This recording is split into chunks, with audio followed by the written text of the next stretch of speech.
Good morning, my dear students. Today we are discussing about the class Cyclostomata. So you already know what are all the examples which comes under class Cyclostomata, that is Petromyzon and Myxin.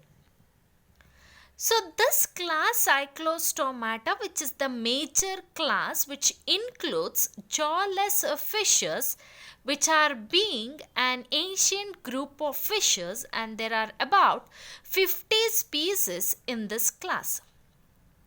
The word cyclostomata, that means cyclos means circular, plus stoma, that means the mouth. So these are the living agnathas, and the presence of suctorial mouth which is present in ventral, and also it is round. Hence the word meaning, that is cyclostomata. So there is a presence of buccal cavity which consisting of a muscular tongue which bears, that is epidermal teeth, by which they rasp the flesh of the fishes. So these cyclostomata, they are parasitic, which are usually feeding on fish in their adult stage. Morphologically, they resembles the eels. So these are known to be the only living vertebrates without true jaws, hence they are called as agnathas. So the skin is soft and which is devoid of scales, and paired appendages they are absent, though the median fins are present and they are supported by cartilaginous fin rays. So this class which includes, that is lampreys and hagfishes. So coming to the general characteristics of the class Cyclostomata. So the body of the animal is long, rounded and eel-like. So it consisting of median fins with cartilaginous fin rays and also no paired appendages. Skin soft, smooth, which contain unicellular, that is the mucous gland, but without scales. Endoskeleton, that is a fibrous and cartilaginous. Notochord persists throughout life, and imperfect neural arches over notochord there represents the rudimentary vertebrae. So jaws are absent as they are a group, that is agnatha. So the mouth is ventral, suctorial and circular. Due to the circular mouth, the name of the class, that what we call it as cyclostomata. So the nostril is single and median in position. Digestive system without the stomach. Gills 5 to 16 pairs in lateral sac-like pouches of pharynx. Heart two-chambered with one auricle and one ventricle with a conus arteriosus anteriorly. Hepatic portal system is present. Blood with leukocytes and nucleated circular erythrocytes, they are present.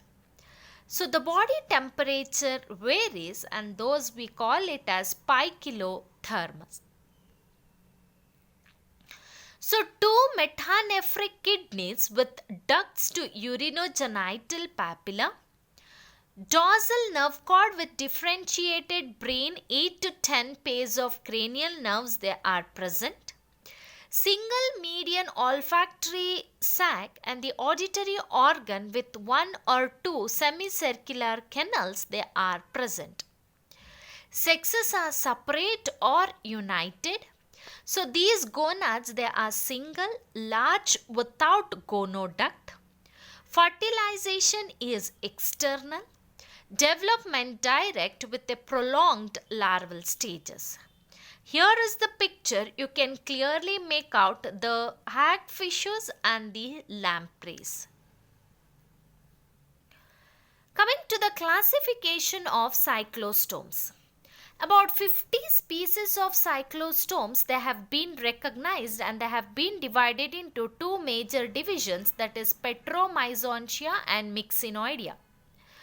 So this similarity of these two groups is probably the result of convergent evolution.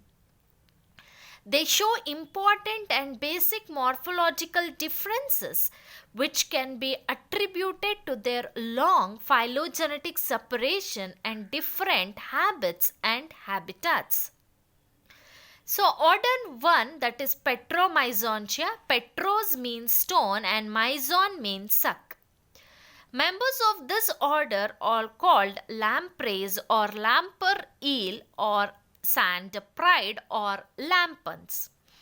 So here you can see in the picture mouth ventral suctorial with a rasping tongue which is beset with many horny teeth.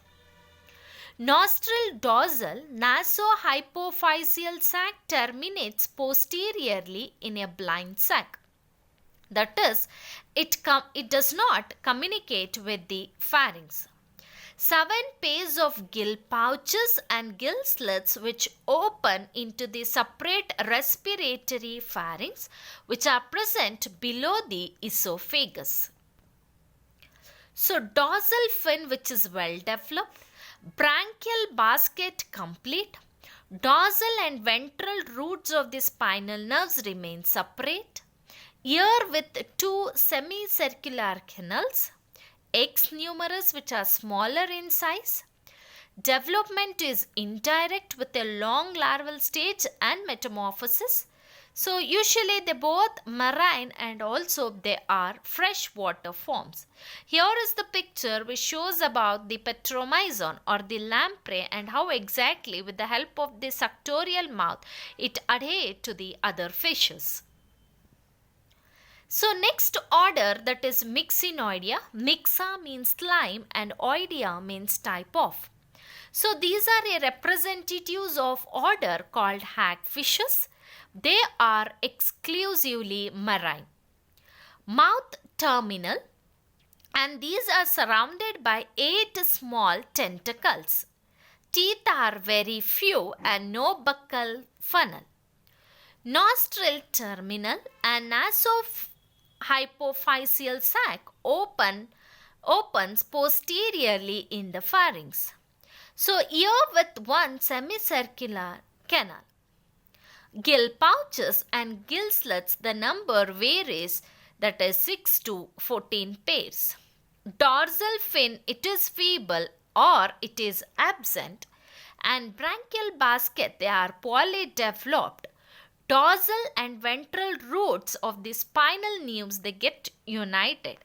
Here in this picture you can clearly see the hagfishes. Coming to the differences between lamprey and hagfishes, and also you can make out the general characteristics of lamprey and also hagfish. First one, Myxin, it is commonly called it as hagfish, and Petromyzon, it is commonly called it as lamprey. So these hagfishes are scavengers. They penetrate into the dead fish's bodies and eat the tissues.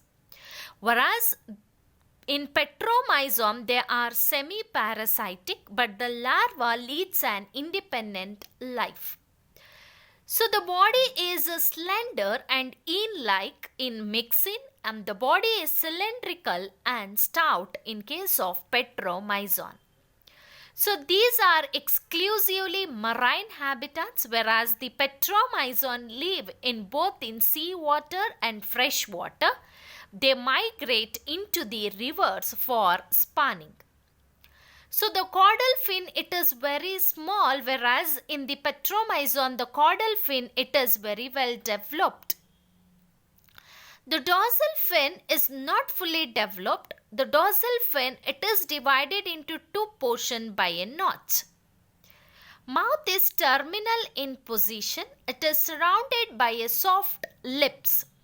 Buccal funnel, it is absent. Whereas mouth is subterminal in position and the buccal funnel, they are present.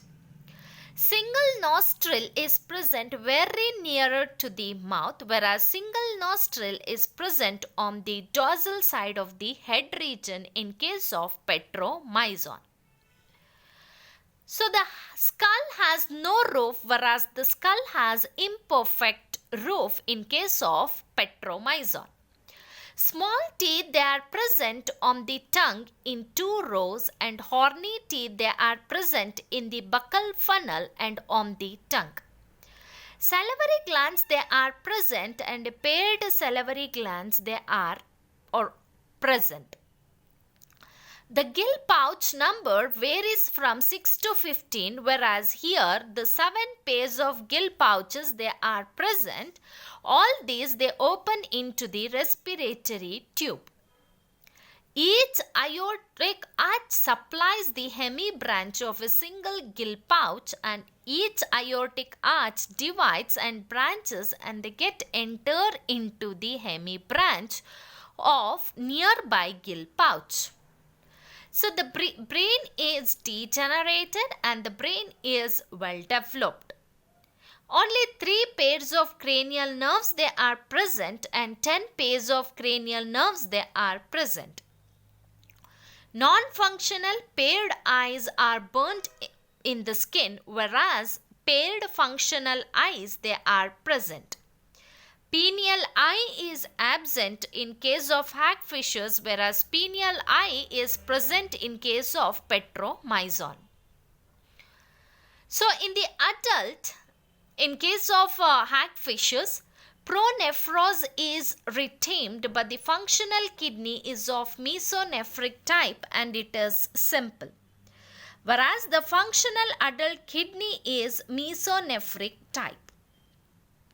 Urinogenital sinus is not seen in case of hagfish, whereas urinogenital sinus is formed. Sexes are united, that is hermaphrodite. The anterior part of the gonad acts as ovary and the posterior part act like testis. Here the sexes are separate in case of the adults. The eggs, they are large and they are covered by cylindrical horny shell, whereas the eggs are small and they are not covered by horny shell. The development is direct and the development is indirect, and you can see the Ammocytes larvae occurs in the life history. So this is the difference between the myxin and the Petromyzon, and also you can make out the general organization of myxin and Petromyzon. Thank you.